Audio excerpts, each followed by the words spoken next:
So many points along your journey, I'm thinking, for those who are listening, they're going to be like, oh, wow, like you don't have to have it all figured out to like jump in.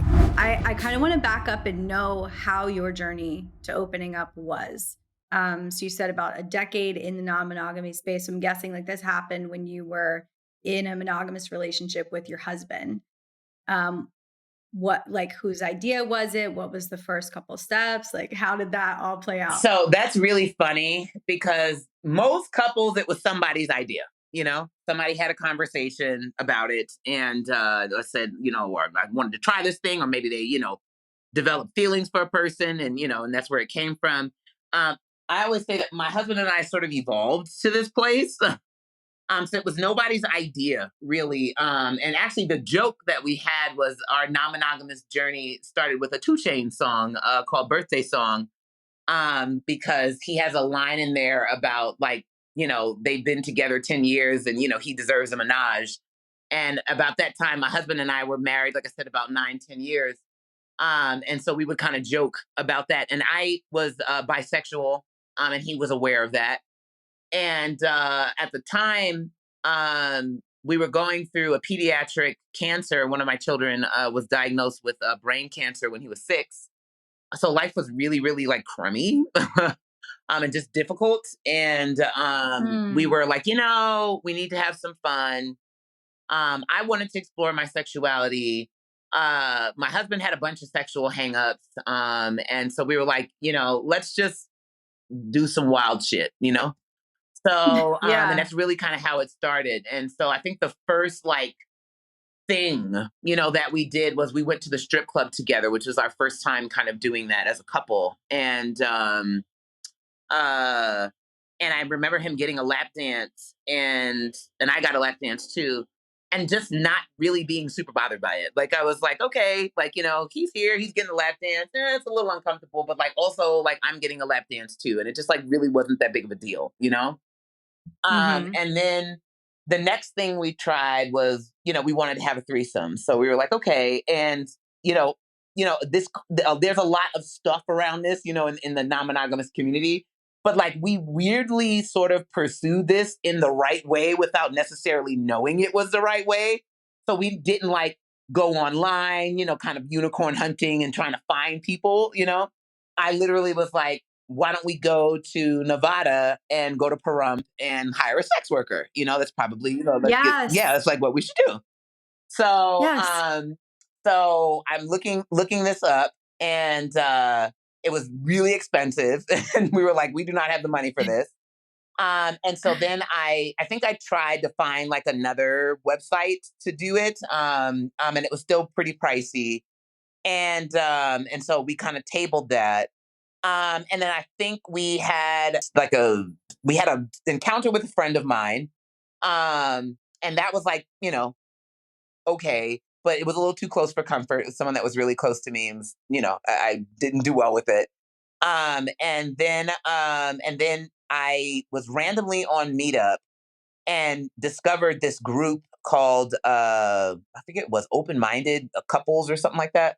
And it was a swinger Mm. group, and they would host Hmm. periodically. They would host events. You could join the group, and then you would go. And so I told my husband I saw that they were having an event, and I signed us up. And I was like, "All right, we're going to go to this thing." And it was so funny because like we didn't know anybody there. It was like out in the middle of nowhere in San Diego, and he was very like, "What the hell are we doing? Like, where are we going?" Like it was in the middle of nowhere. Where are you taking Right. He me? was like, he was like, "You don't know anybody here?" And I was like, "No." Like it's a sense of adventure. You don't know anybody here? And I was like, "No." You don't know what to expect? No. Like we had never been to a swinger party. Neither of us had never been like individually. And so we were just like really just like kind of, like it was wild, wild frontier. and Yeah. He's like deer in headlights. Right. We were just like, okay, we're gonna do this. And so we went to our first swinger party. And it's really funny because we started with like these rules. We were like, okay, we're not gonna kiss anybody.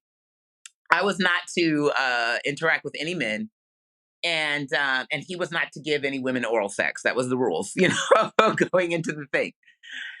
But everything else was fair Everything game. else was very honestly, and by the end of the night, the rules were gone. Okay, so we got a little bit, got some goose. Blame it on the goose. And by the end of the evening, all the rules were gone. We were just like, all right, no more rules. They're gone.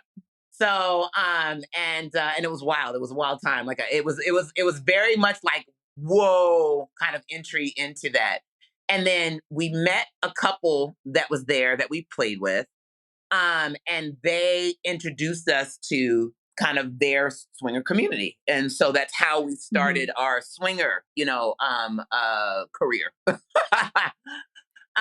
Career. And that lasted for probably somewhere between, I'm going to say like about a year. Um, and and through the swinger community is how we became aware of polyamory and what polyamory was, which swinging is a huge gateway. I tell people all the time, huge gateway to polyamory and non-monogamy. So we started with swinging, which is, recreational sex. And while we did have friendships and, we had regulars and people that we would see, and we would have occasionally people that we would interact with on an individual basis, but they weren't really relationships. That worked very well for me. So I do not need, I can literally sleep with somebody whose name I don't know and have, okay? And have recently. So I don't need a lot to be sexual with a person or to experience sexual attraction. It's not something that I need a whole lot of. I can sleep with someone, never talk to him again, and be fine. My husband, on the other hand, not so much. Which even that is something that we think is different. You think the woman would be the one who would be, need more emotional connection or whatever, and the man would be the one that wouldn't need that. Or at least that's how they paint it in society. What I found navigating this community is that there are lots of women like me, and there are lots of men like him, to where like he needs more emotional connection to feel more comfortable being sexual with others. And so swinging was very challenging for him, whereas for me, it was a piece of cake. So we were at a party. A woman comes in with her boyfriend and her husband. And she comes in with her boyfriend, and their husband comes in later on, and they're all just kind of hanging out, chopping it up. And it was like mind blowing to us. We were like, whoa, like, this is a thing. And it was very appealing to my husband.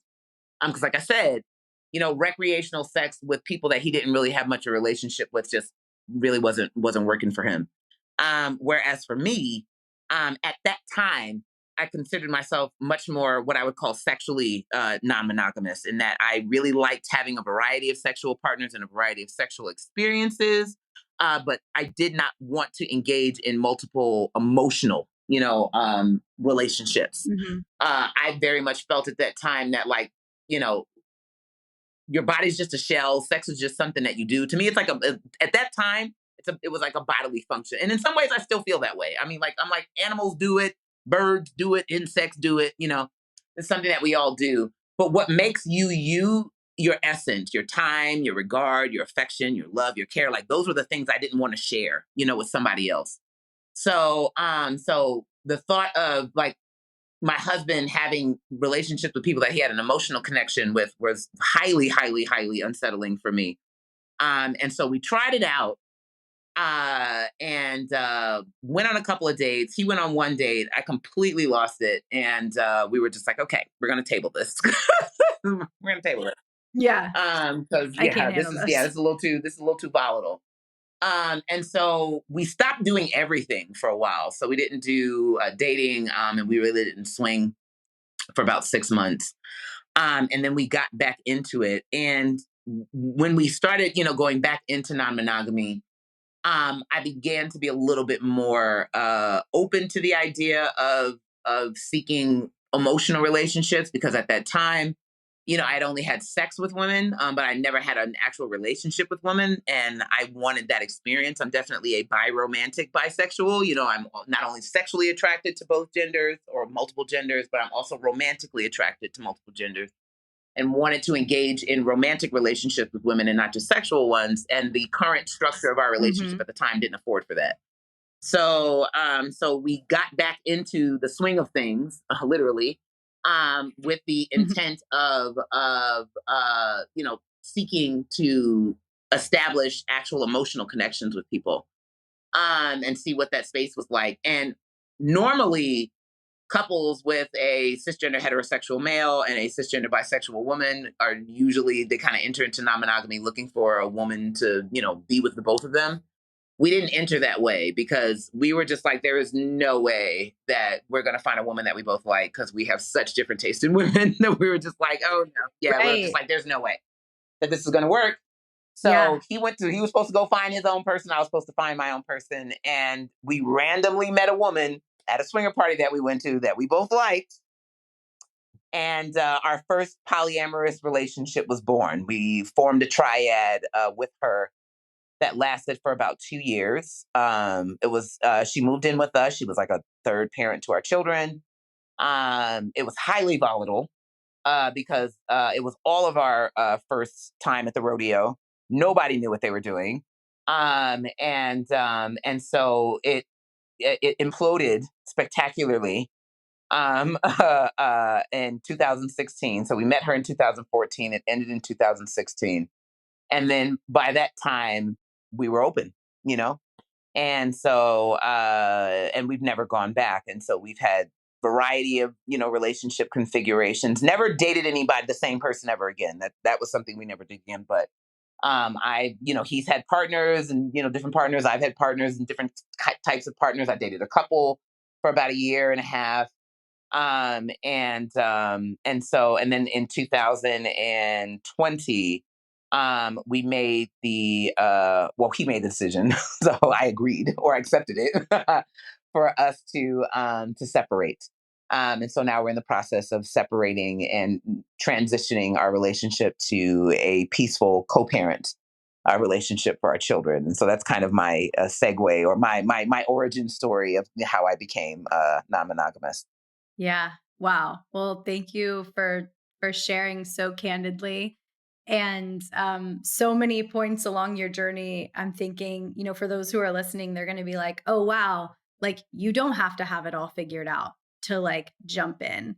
I think that there's like a lot of gatekeeping in the kind of polyamory, non monogamy space sometimes, or not a lot, but just like any space, right? You have people who are like, you've got to do it this way and don't come in unless you have your shit figured out. And it's like, well, that's not fair because none of us do. And even if you're dating kind of like in a monogamous way, things implode and things like will get fucked up and you'll kind of not realize that you're not being intentional or whatever it is. But it sounds like you two had like beautiful experiences and kind of figured out the best of like all of the worlds and tasted and sampled. And then you were like, okay, this is what works for us, and kept shifting as you shifted and evolved, because we all do. Yeah, I always tell Like, people that you really have to maintain flexibility because, monogamy is so scripted and is so rigid and structured that you enter into this relationship arena that is like this like wild frontier. And there's so many places that you can go and so many options and so much learning and unlearning and relearning that you're going to have to do. And so like how you started is rarely how you finish. And you're going to have multiple deaths, of ideas yeah, and things that you thought you wanted and relationships and things along the way, and you have to be willing to let it all come. I always say it's all part of the dance.